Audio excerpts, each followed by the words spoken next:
Hello everybody, welcome. I am an integrative neurosomatic therapist. I've been practicing for years. I'm also a certified zero balancer. I teach at the Center for Neurosomatic Studies, and I have found many of the things that I am going to present to you in the videos have helped my patients, my clients, to heal in between sessions. Do your feet hurt? If your feet are talking to you, it's really important for you to answer. They are your foundation joint. They are your connection to the earth. They have everything to do with your posture, your gait. If your feet hurt, your whole body's going to hurt. The first thing I'd like you to do is consider plunging your feet into cold water. And I know that doesn't sound very attractive, but it really works. There is an article on my website about cold therapy for the feet, and you can learn a little bit more about how to acclimate yourself and do that. I would recommend that. However, more appealing and more appetizing would be to soak your feet in warm Epsom salt. So grab a pan, grab a container, pour a bunch of Epsom salts in warm water and stick your feet in them. And while your feet are soaking and enjoying the warm water, move them around. Do a little eversion, inversion, pronation, supination. Roll the ankles. You can spread the toes, squeeze the toes. You can also take a plastic ball in the water with you and roll. And we're going to do more with the balls and rolling in just a minute. But inside the tub of water, if you have a racquetball, lacrosse ball, tennis ball, even a dryer ball. These are a little tricky, but they're really soft. They're much softer than a lacrosse ball, and a racquetball is super soft. So start with the soft one and just place it in the water while you're soaking your feet and roll it around, and you'll find a spot that's tender. You can affect change in your feet. You can make them softer, you can make them spread out. You can make them much happier if you tend to them. So when you're sitting at the computer, soak your feet or roll your feet. When you are watching your favorite show. So how long should you soak your feet? Anywhere from 10 to 20 minutes. Less is fine, and more, I don't think you need more. The water will get cold. How long should you plunge your feet? Not very long, especially for starters. And you're in charge of your own wellness. You are empowered to make yourself feel better. So you make the decision. If it doesn't feel right, get out of there. If it hurts, don't do it. What we're trying to do is release trigger points, soften fascia, create better energy flow from the feet all the way up and back down again. Sit on the floor, make sure you're seated, don't slouch, shoulders back, and grab the foot and just roll it. I'd like you to roll it one way and roll it another. And I have really flexible feet. I'm lucky that way.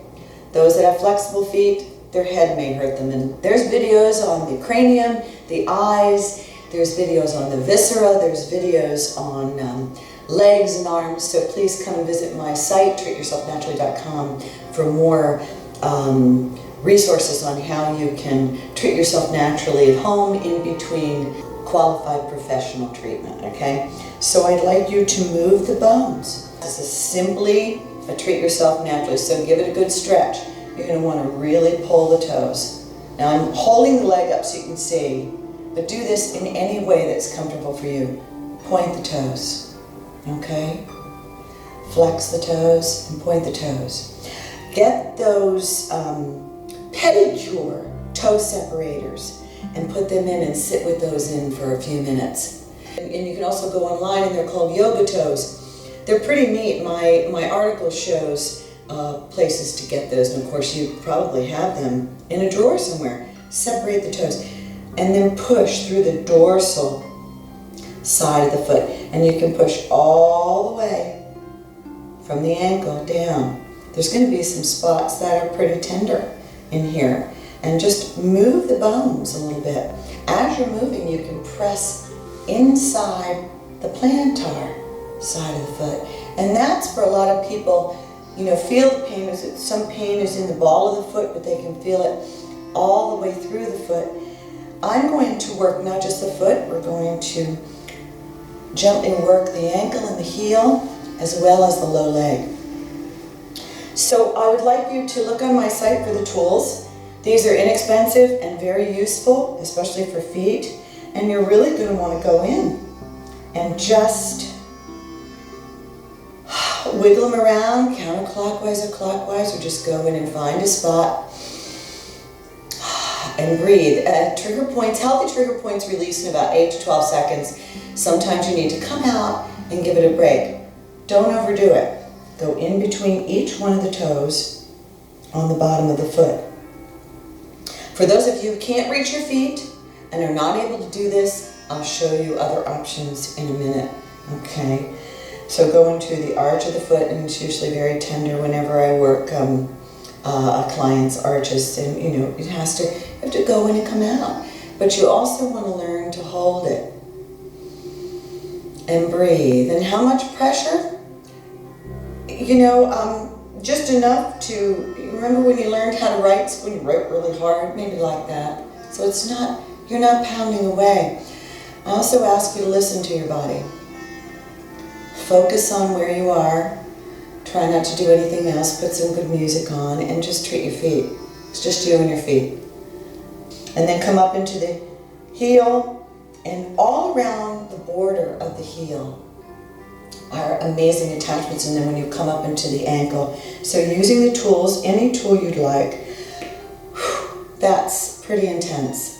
So all on the bottom of the foot, you can find a trigger point. Every one of the metatarsals and the tarsals. You can even work the toes. And it really, just wringing the toes is superb, moving the toes around. Now, a lot of folks have bunions or hammer toes, and you're going to need to work the whole low leg as well as the attachments down in the foot. But, you know, be gentle with those bunions, those sore toes, if your toes are really sore. But still, they need to be moved. That movement in those joints has to happen. We need blood flow, we need oxygen. Another way to bend, in my, I'll just go out of the foot, I'll go out of the video for a minute so you can see. Standing up very straight, pushing down on the top of the foot and doing that. And then of course, a runner stretch here, and then just moving up. You can also just lift. And you're going to want to hold on to a wall so you don't fall over when you do these standing stretches or movement, and spread your toes out, yoga toes, really spread them.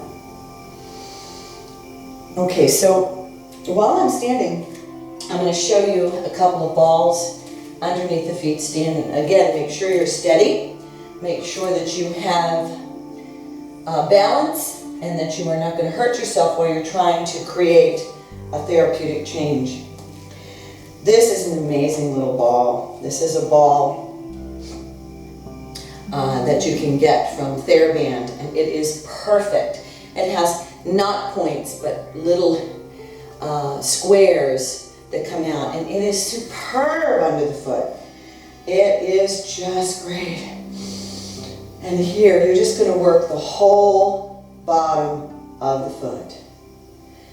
Waiting, holding on, balancing, using good posture, and breathing. Your breath should be 2 to 4 counts in, and then longer out, 4 to 8 counts out. That creates relaxation, creates blood flow. Now, in the arch of the foot, it's going to be pretty sore, so don't overdo it. You see, I've got my whole foot down, and I'm releasing and relaxing. And some of you can say, well, this is just what I need. Oh yeah, this is intense. Find that spot right in the middle of the fascia. Come off of it, go back on the other leg, and then come in and count out your 8 to 12 seconds. 2 or 3 big. Inhale. Exhale. And come out. Now go into the heel. And here you're going to put the toe, the ball of the foot down, and just roll around on the heel, and you will find the spot where the fascia attaches. And that's intense. It's important to get where the fascia connect, not just the belly of it, but the entire foot, okay? So now here's some other options. A dryer ball. If you can't afford anything, just get a dryer ball. These little pointy protrusions on the ball are fine because it's a soft ball.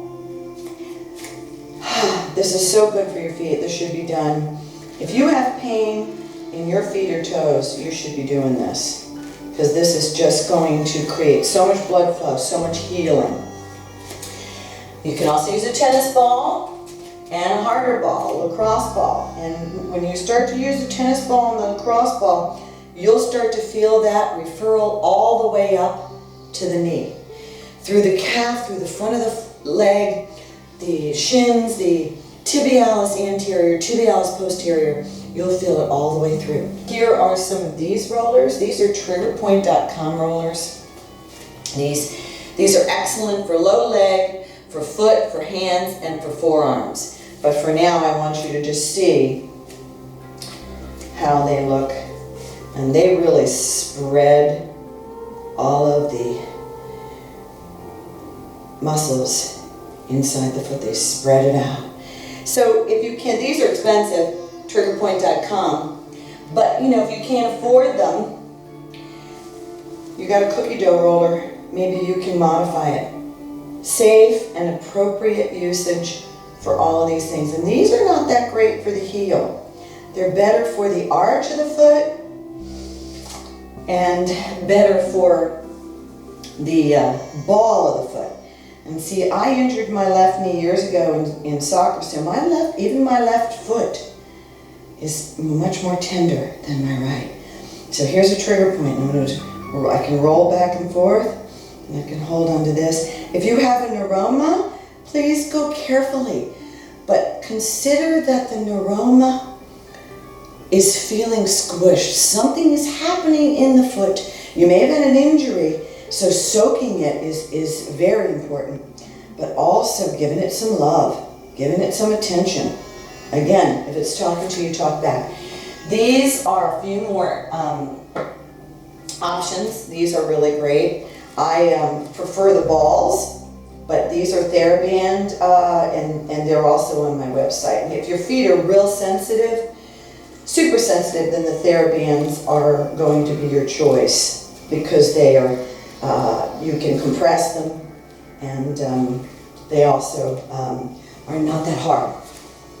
The large foam roller doesn't really work for the feet, but you can try it and see.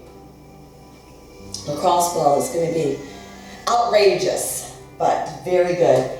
So now find a couple of tools. So you can find a massage star on my site. You can find any of these neuromuscular solutions, T-bars. You can make your own. My dad makes them for me. And you can find a stone. And since the stone might be the easiest and less expensive, just a little effort, you can start to work the dorsal part of the foot. And here you're going to go real light.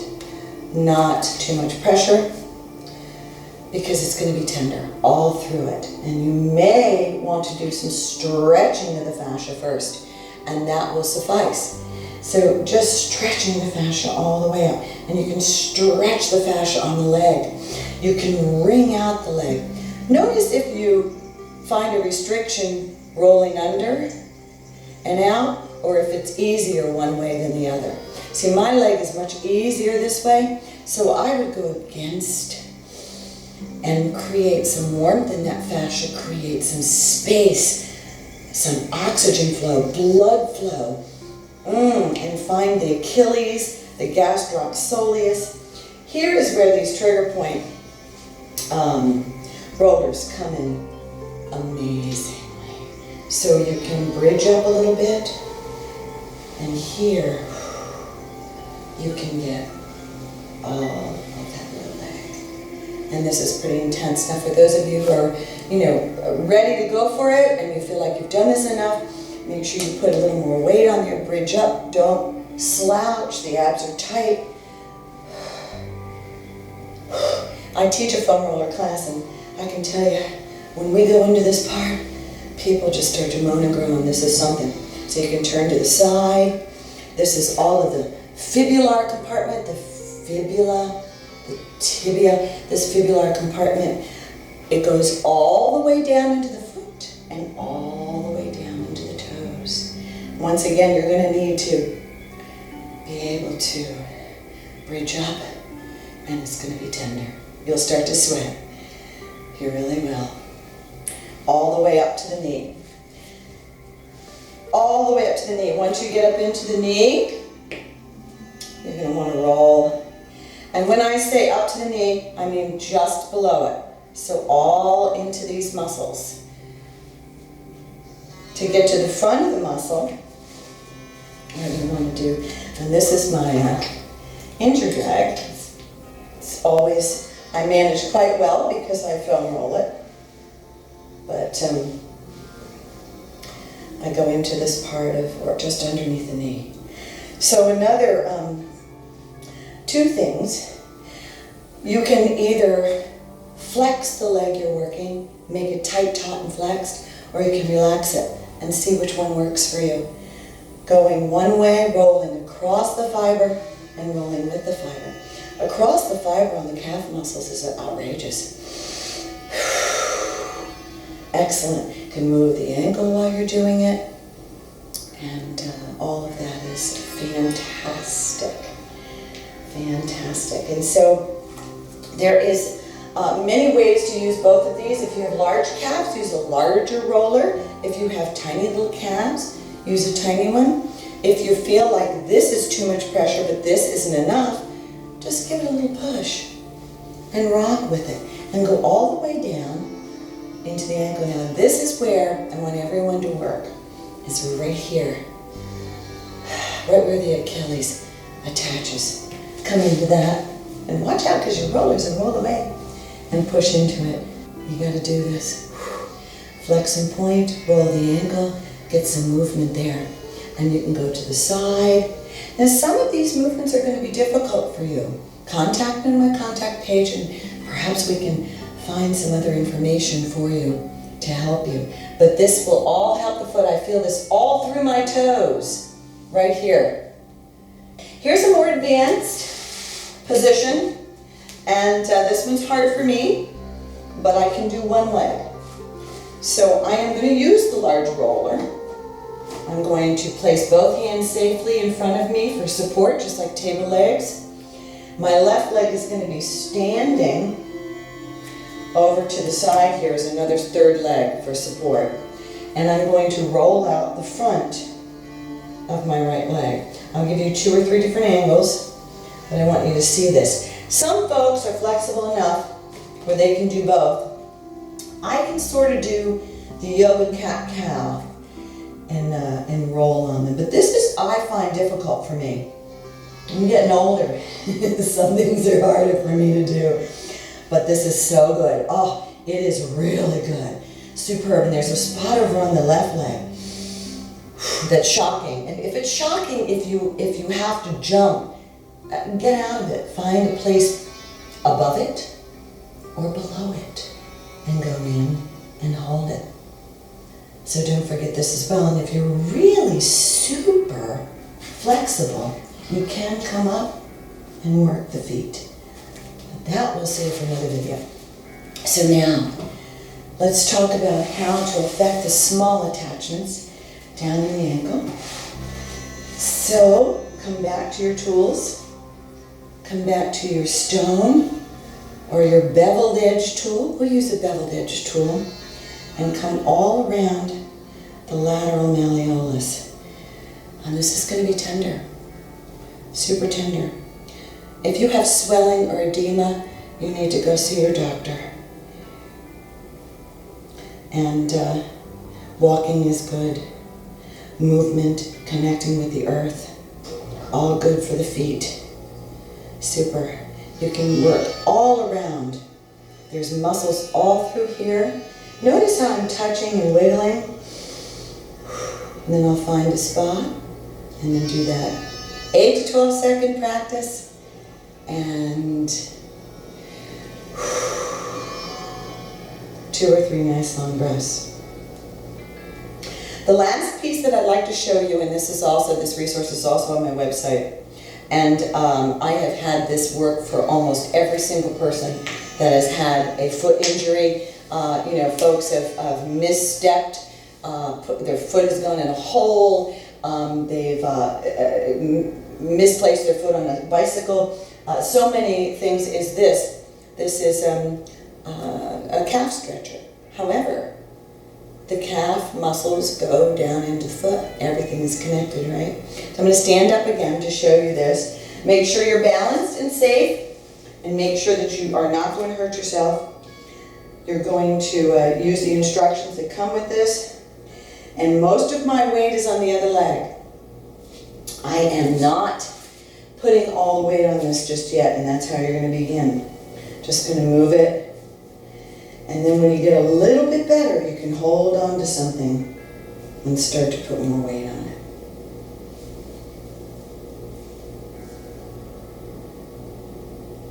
Push forward, push backwards. So I hope all of this helps you to create space, balance, and love in your feet. Please come and see me. My name's Jenny Sprung, and now Do It Yourself Video Productions turning it off. Thank you.